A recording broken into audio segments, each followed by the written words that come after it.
est consacré à Nimrod, mais c'est pas mal qui dialogue avec Sylvie Candé, que vous avez entendu hier.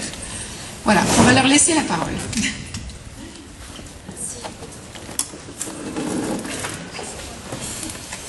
Oui, je voudrais introduire juste, pour peut-être laisser parler Sylvie. Hier, quand on a, à la fin de notre dialogue avec Sylvie, Isabelle dit « Ah, Nimrod, ce qui est bien jusque-là, il n'y a pas eu de couac. » Je dis « Ah oui, c'est bien, c'est bien. Mais le vrai couac, c'est ce qu'on va entamer là. Parce que naître en exil, certainement, je fais confiance à Sylvie, elle saura comment répondre, mais c'est le titre d'un essai qui va paraître prochainement, qui est en fait le second tome de cet ouvrage-ci, un essai aussi, paru en 2008, La Nouvelle Chose française. Et je ne sais pas comment elle s'est arrangée à nous mettre ensemble, et sans compter avec la susceptibilité de Sylvie. Et comme les filles sont très accommodantes, je crois que c'est peut-être pour ça qu'elle a accepté. Je crois qu'un homme, il m'aurait rembarré. Elle me disait, mais pour qui tu me prends? Elle a été très très souple. Elle m'a dit, Nimrod, je panique un peu, je vois pas bien. Je dis, mais tu sais, tu m'avais déjà dit une fois qu'à New York, ce qui te manque, c'est la conversation française. C'est-à-dire, parle de tout et de rien.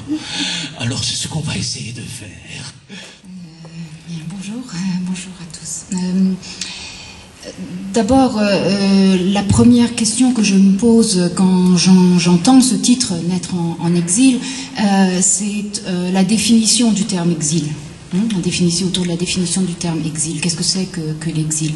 Alors, j'ai un petit peu cherché. Il me semble que, et j'espère n'avoir pas pris cette définition chez quelqu'un d'autre, il me semble que l'exil, c'est le ressassement autour de l'origine. Le ressassement autour de l'origine. Alors l'origine, comme on le sait, renvoie toujours à une origine antérieure.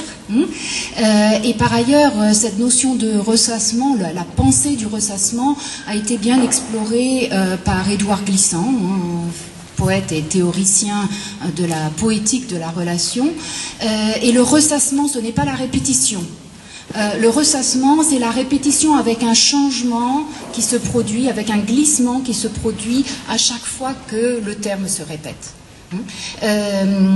Et donc, on voit ici bien le lien entre la pensée de Glissant et celle de Derrida, par exemple, avec sa notion de différence qu'il écrit avec un A, où il y a le même principe de glissement par répétition. Donc, c'est la première remarque, et bon, peut-être que tu pourras adresser ce... J'ai relu ces pages-là ce matin, elles sont encore bancales, mais je compte sur votre indulgence.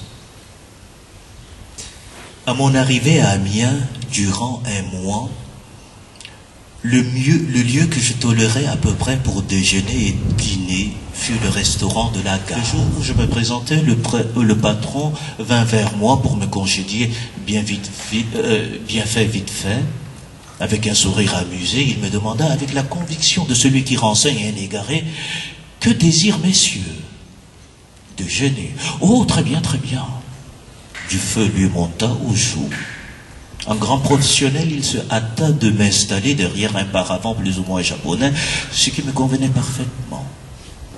Cet aparté m'isolait des autres aux allures de conspirer. À la fin du repas, je laissai à la serveuse un pourboire conséquent.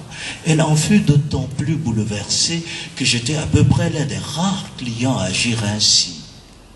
Elle m'en remercia, les larmes aux yeux. Un jour, elle me demanda en tremblant, « Vous n'êtes pas d'ici, je crois ?» Je compris pertinemment le sens de sa question, et malgré le grand désir de plaisanter, car j'aurais voulu lui répliquer, « Picard, moi? Non, je ne suis pas, ça se verrait. » Je répondis en souriant, « Non, pas vraiment. » 1 ou 2 semaines plus tard, je ne revins plus dans ce restaurant, je m'en étais lassé.